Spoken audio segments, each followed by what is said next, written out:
नमस्कार दोस्तों, कासन स्टडी की ऑनलाइन क्लासेज में आप सभी का स्वागत है। तो आज हम दोस्तों आपके लिए लेकर के आए हैं तत्सम तद्भव। तत्सम तद्भव में हम आपको जो है कुछ ऐसा ट्रिक से बताएंगे जो आप बहुत आसानी से कोई भी क्वेश्चन है उसको सॉल्व कर सकते हैं। इसमें जो क्वेश्चन पूछा जाता है ये पूछा जाता है कि इसमें से कौन सा तत्सम है या इसमें से कौन सा तद्भव है, इस प्रकार से क्वेश्चन पूछा जाता है। तो यहाँ पर हम आपको एक ऐसा ट्रिक से बता देंगे कि आपका कभी भी गलत नहीं होगा। आइए हम देखते हैं कैसे इसको शुरू करते हैं। तो जैसे सबसे पहले हमको ये जानना है कि तद्भव को हम क्या कहते हैं, तत्सम को हम क्या कहते हैं।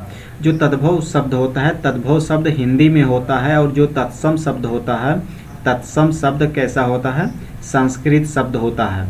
तत्सम शब्द संस्कृत शब्द होता है। आइए हम देखते हैं।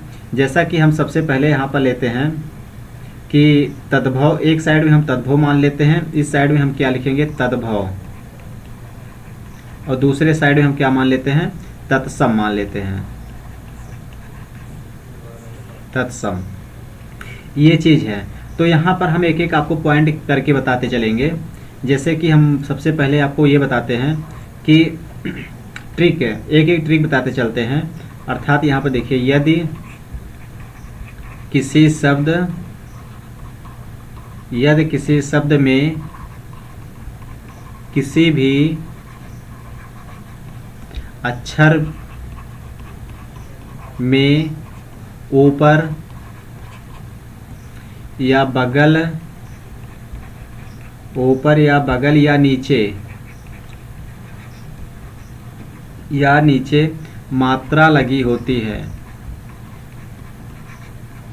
मात्रा लगी होती है,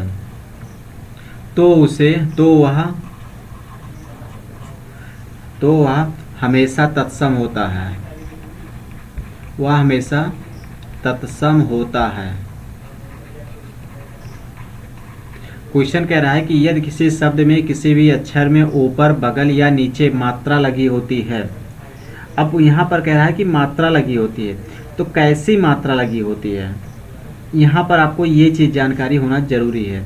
जैसे रा की मात्रा, कौन सी मात्रा लगी होनी चाहिए, रा की मात्रा लगी होती है, नीचे मात्रा लगी होती है। तो यहाँ पर लिख लीजिए रा की मात्रा, यहाँ लिख लीजिए रा की मात्रा लगी होती है। यहाँ पर क्या लिख देंगे, रा की मात्रा लगी होती है, तो वह क्या कहलाता है, तत्सम कहलाता है। जैसे देखिए, अगर हिंदी में हम देखते हैं तो हिंदी में सूरज लिखा होता है। सूरज का तत्सम क्या होता है, तो सूर्य होता है। क्या होता है, सूर्य। अब देखिए यहाँ पर सूर्य, इसमें जो है रा लगा है। अगला देखिए, इसे काज लिखा गया है। क्या लिखा गया है, काज। अगर काज लिखा गया है, इसको हम जब संस्कृत में लिखते हैं अर्थात तत्सम में लिखते हैं तो इसको लिखते हैं कार्य। क्या लिखते हैं, कार्य लिखते हैं। यहाँ पर देखिए फिर मात्रा लग गया है। यहाँ पर ये जो मात्रा लगा है, इस मात्रा में जैसे कार्य लिखा गया है, तो कार्य में जो मात्रा लगा है ऊपर, ये ही जो है अगर लगा रहता है तो हम जान जाएंगे कि वह तत्सम है। जैसे एक लिखा गया है दुख, दुख लिखा गया है, तो दुख का तत्सम क्या होता है, दुर्वा होता है। क्या होता है, तो दुर्वा। अगर लिखा गया है तांबा, तांबा लिखा गया है, तो तांबा का तत्सम क्या हो जाएगा, तो तांबा का तत्सम ताम्र हो जाएगा। क्या हो जाएगा, ताम्र। आगे लिखा गया है खेती। क्या लिखा गया है, खेती। खेती का तत्सम क्या हो जाएगा, तो यहाँ पर हम मान लेंगे कृषि। क्या हो जाएगा, कृषि हो जाएगा। तो ये चीज़ आपको समझ में आया कि नहीं आया है, यहाँ पर एक बार फिर से देख लीजिए। यदि किसी शब्द में किसी भी अक्षर में ऊपर, बगल या नीचे रा की मात्रा लगी होती है तो वह हमेशा तत्सम होता है। जैसे दुख का दुर्वा होता है, तांबा का ताम्र होता है, खेती का कृषि होता है, सूरज का सूर्य होता है, और काज का कार्य होता है।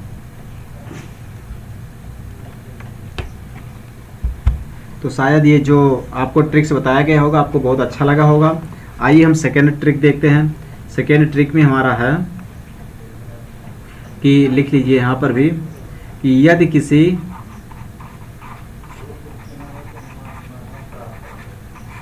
किसी भी अक्षर में छत्र मिलता है, चाहे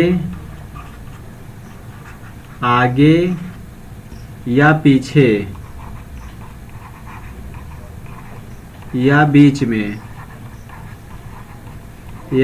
में हो तो वह क्या कहलाता है, तब वह इस ट्रिक पर ये फॉलो होगा। तो हम इसके आगे देखते हैं। इसके आगे क्या कह रहा है कि जैसे यहाँ पर हमने आपको इतना बता दिया, अब यहाँ पर अगर जैसे लिखा गया है साखी, यहाँ पर क्या लिखा गया है, साखी। तो अगर साखी लिखा गया है तो साखी का हमारा तत्सम क्या हो जाएगा, साखी का तत्सम क्या हो जाएगा। साखी एक हिंदी शब्द है, तो इसका जो तत्सम बनेगा वो क्या हो जाएगा, साक्षी। इसका तत्सम क्या हो जाएगा, तो साक्षी हो जाएगा। इसका तत्सम क्या हो जाएगा, साक्षी। अगला क्वेश्चन देखते हैं। अगला क्वेश्चन लिखा गया परख। अगला क्वेश्चन लिखा गया परख। परख का तत्सम क्या होता है, तो परख का परीक्षा होता है। क्या होता है, परीक्षा। ये अगला क्वेश्चन लिखा गया सिंह। सिंह लिखा गया है, तो सिंह का तत्सम क्या हो जाएगा, तो क्षत्रिय। क्षत्रिय। आगे लिखा गया आखर। अगला लिखा गया आखर। तो यहाँ पर आखर लिखा गया, आखर का जो तत्सम बनता है वो क्या हो जाता है, तो अक्षर हो जाता है। इसके बाद लिखा गया है माप है। इसके बाद क्या लिखा गया, माप। माप का क्या होता है, तो क्षमा। माप का क्या होता है, तो क्षमा हो जाएगा। तो जैसा कि यहाँ पर जो भी आपको ट्रिक बता दिया गया है, ये ट्रिक अगर आपको समझ में आ कर रहा हो तो कमेंट बॉक्स में ज़रूर बताएं।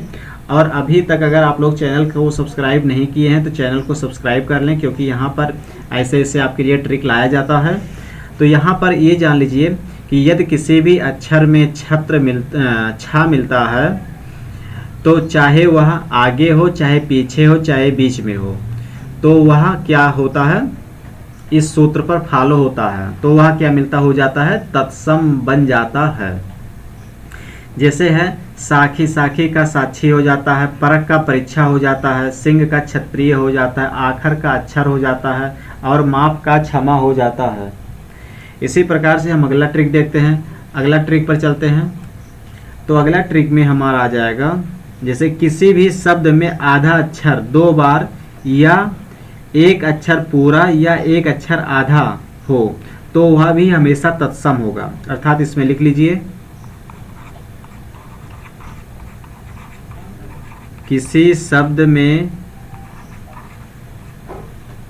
आधा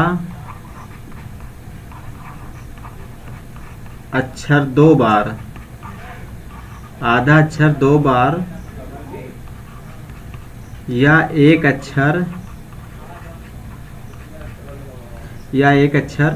पूरा तथा एक अक्षर आधा हो तो वह भी हमेशा तत्सम होगा। तत्सम होगा। जैसे देखिए यहाँ पर लिखा गया है उजला। जैसे यहाँ क्या लिखा गया, उजला। तो उजला का तत्सम क्या हो जाएगा, आपको ये बताना है। उजला का तत्सम अगर देखेंगे तो क्या हो जाएगा, उज्जवल। यहाँ पर देखिए 2 जा आ गया, 2 जा दोनों आधे आधे जा हैं, तो यहाँ पर ये तत्सम हो जाएगा। जैसे लिखा गया बोलना। अगला है बोलना। तो बोलना का तत्सम क्या हो जाएगा, तो बोलना का हो जाएगा उच्चारण। क्या हो जाएगा, उच्चारण हमारा यहाँ पर आंसर हो जाएगा। अगला है जैसे पीपल। क्या लिखा गया है, तो पीपल। अगर यहाँ पर पीपल लिखा गया है तो पीपल का क्या हो जाएगा, तो पीपल का हो जाएगा पिप्पल। पीपल का क्या हो जाएगा, पिप्पल। अगला क्वेश्चन है मन। मन का क्या हो जाएगा, तो मन का हमारा क्या बन जाएगा, तल्लीय। मन का क्या होता है, तो मन का तल्लीय हो जाएगा। तो मन का हम क्या लिख देंगे, तल्लीय। यहाँ पर हमारा आंसर हो जाएगा। आगे कह रहा है माटी। तो माटी का क्या हो जाएगा, तो माटी का हो जाएगा मिट्टी। माटी का क्या हो जाएगा, मिट्टी। यहाँ पर हमारा आंसर हो जाएगा। तो यहाँ पर भी क्वेश्चन जो भी आपको प्रोवाइड किया गया है, ये सब भी ट्रिक्स आपको बहुत अच्छे से समझ में आ रहे होंगे। आइए हम नेक्स्ट ट्रिक पर चलते हैं। ये ट्रिक आपको बहुत अच्छे से समझ में आया होगा। अगला ट्रिक है, यदि टा या ठा के पहले, यदि टा या ठा के पहले, यदि टा या ठा के पहले खट्टी सा आता है, इस प्रकार से बन के आता है, तो वह क्या होता है? तत्सम होता है। तब वह भी तत्सम होता है, तो वह भी तत्सम होता है। जैसे यहाँ पर लिखा गया काठ है, तो काठ का तत्सम क्या हो जाएगा? काष्ठ। आगे लिखा गया नटखट है, नटखट का तत्सम क्या हो जाएगा? दुष्ट है। नटखट का क्या हो जाएगा? तो दुष्ट हो जाएगा। अगला लिखा गया छोटा, छोटा का तत्सम क्या हो जाएगा? तो कनिष्ठ है। कनिष्ठ यहाँ पर हमारा आंसर हो जाएगा। अगला है बड़ा, अगला क्या लिखा गया? बड़ा, तो बड़ा का क्या हो जाएगा? वरिष्ठ है। रा पर छोटी मात्रा रहेगा, तो वरिष्ठ है। यहाँ पर ये हो जाएगा। तो यहाँ पर जितने भी यहाँ पर खट्टी सा इस तरह से मिल रहे हैं, आधा खट्टी सा मिल रहा है, तो वो सब क्या हो जाएगा? तो वो सब जैसे जहाँ कहीं भी इस तरह से आधा खट्टी सा मिल रहा है, वो सभी हमारे तत्सम में आ जाएंगे।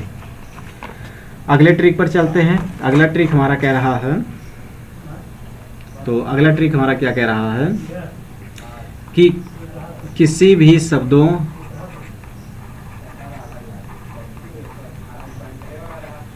किसी भी शब्दों में बड़ा सा पहले या बाद में मिलता है, तो वह भी क्या हो जाएगा? तत्सम हो जाएगा। जैसे सकल लिखा गया है, ये सकल एक हिंदी वर्ड है, इसका अगर हम तत्सम देखते हैं तो इसका तत्सम क्या हो जाएगा? सकल, ये हो जाएगा। लिखा गया आसमान, आसमान एक हिंदी शब्द है और इसका हम तत्सम निकालेंगे तो तत्सम क्या हो जाएगा? आकाश। इसका तत्सम क्या हो जाएगा? तो आकाश हो जाएगा। अगला है काश, तो काश का तत्सम क्या हो जाएगा? तो काश का तत्सम हो जाएगा काश, इस तरह से हो जाएगा। अगला है कलश, तो कलश का तत्सम क्या हो जाएगा? तो कलश का अगर तत्सम निकालेंगे तो चच्चू हो जाएगा। सॉरी, कलश का क्या हो जाएगा? कलश का जो है कलश इस प्रकार से हो जाएगा, कलश का जो है बड़ा सा यहाँ पर बन जाएगा। तो ये भी ट्रिक्स आपको बहुत अच्छे से समझ में आया होगा। आइए अगले ट्रिक्स पर चलते हैं। अगला ट्रिक्स कह रहा है कि अगर इस तरह से आपको मिलता है के बीच में मिलता है, ये संख्या कहाँ मिलती है? ये संख्या बीच में मिलता है, तो भी वह क्या होगा? तत्सम हो जाएगा। तो वह भी वह हमेशा तत्सम होगा। यहाँ पर ये चीज़ आपको अच्छे से समझ में आना चाहिए। जैसे लिखा गया अनाज, तो अनाज का तत्सम क्या हो जाएगा? अनाज का तत्सम हो जाएगा अन्न। तो ये चीज़ आपको मिल गया। ये अन्न को हम ऐसे भी लिखते हैं, जैसे लिखा गया सदाचार, अगर सदाचार का तत्सम निकालते हैं तो इसको कहते हैं चिन्मय। यहाँ पर ये हमारा बन जाएगा। इसके आगे कह रहा है सदाचार हो गया, इसके बाद मान लीजिए दे दिया गया आपको चोंच, तो इसका तत्सम क्या हो जाएगा? इसका तत्सम हो जाएगा चच्चू। चच्चू यहाँ पर हमारा आंसर हो जाएगा। तो मित्रों, हम आपके लिए इसी प्रकार से ट्रिक्स हमेशा लेकर के आते रहते हैं। तो जो भी बच्चे अभी तक चैनल को सब्सक्राइब नहीं किए हैं, चैनल को सब्सक्राइब कर लें। और ये क्लासेज अगर आपको पसंद आया हो तो लाइक ज़रूर करिएगा। तो आज का सेशन हम यहीं पर समाप्त करते हैं। अगले सेशन में कल पुनः इसी टाइम मिलेंगे। Thanks for watching.